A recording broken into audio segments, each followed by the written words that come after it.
Yan, kawawa, ano? Lumulutang lahat. Ay, utang silang lahat. Yan, kasi naglinis tayo ng filter. So, hirap na hirap sila. Lumulutang sila lahat.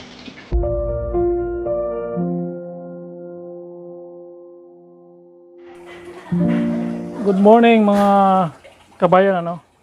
I-update lang natin tong alaga nating mga Japanese koi. Kasi may napansin ako. Yan. Habang pinapakain natin,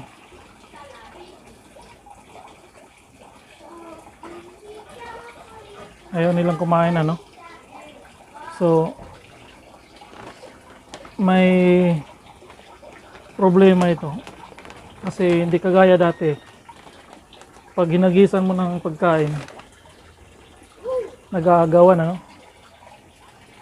Eh ngayon, wala. Didma sila sa pagkain, ano? Tago sila sa ilalim. So, yan. Ayun lang kumain, no?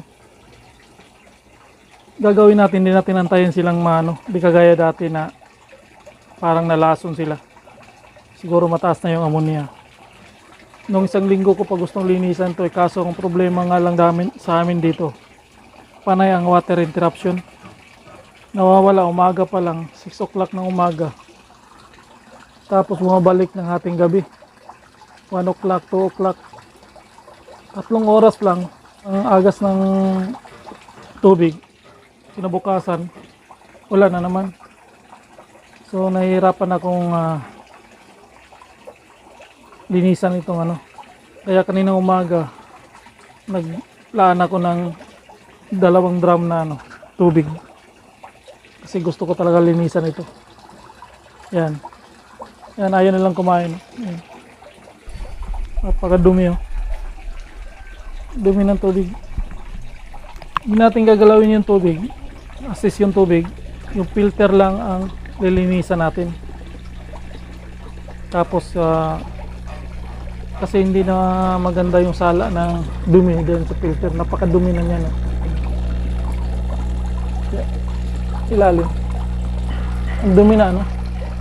So okay pa naman yung isda natin, kaso ayaw lang kumain. Nakikita natin, napapansin natin yung ayaw nilang kumain. So hindi na sila healthy, no? Hindi sila. Pero kagaya dati na lutang talaga sila, muntik na silang mamatay. Ngayon hindi natin antayin na ganun mangyayari. Lilinisan natin ito ngayon. Ito yung filter natin, kabayan, no? Yan, napakadumi, oh. Ito yung filter. Dumi. Oh. Yan, hindi maganda yung sala ng ano. Yan. Hindi maganda yung sala ng tubig. Yan. Gagawin natin na ito ngayon. Lilinisan natin to mano-mano.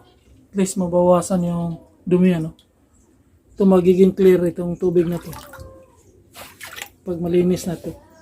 Hindi natin to papalitan kasi baka mamaya may stress sila pag papalitan natin to. Ito lilinisin natin, tapos filterize natin yung lahat ng tubig para magiging clear yung tubig. Dito naman pupunta yung dumi. At least stock water siya, hindi siya walang chlorine. Yan ang gagawin natin.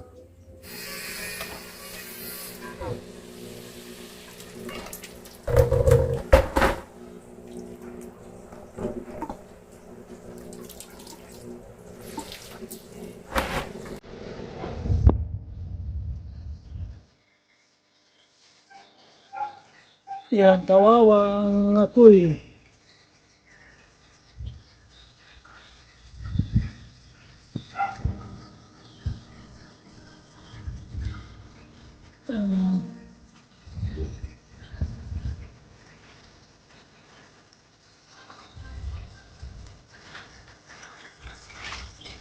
Ay, kawawa sila.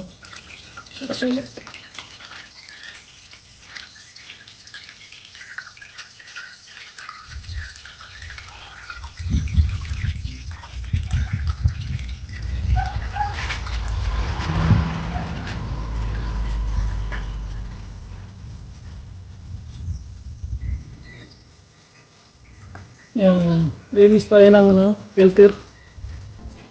Kawawa sila, wala silang filter. Tapos ng ammonia ng tubig.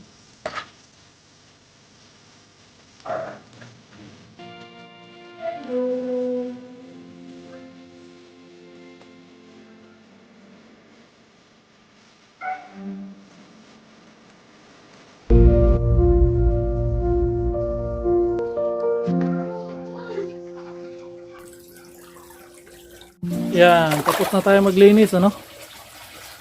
Yan na yung healthy na yung alaga nating mga Japanese koi. Yan. Ganon sila ka-healthy, oh. Yan.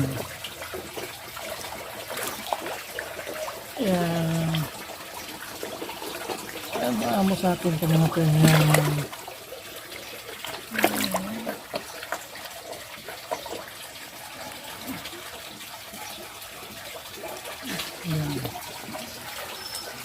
So tapos na yung paglilinis natin ng filter.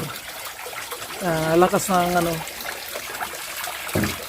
Ang ginawa natin, nilinisan lang natin yung filter. Pero yung tubig din natin ginalaw. Yung tubig na yun medyo malinis na. Yan. So ang ganda na ng langoy ng mga Japanese koi natin. Yan.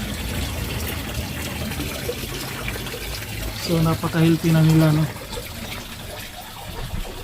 Yan, silipin natin yung ilalim kung napakalinis ba.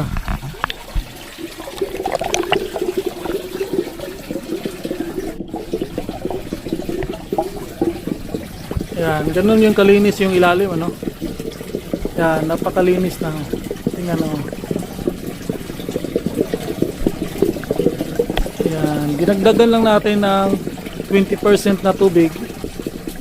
Bali tinanggal lang natin yung mga dumi-dumi.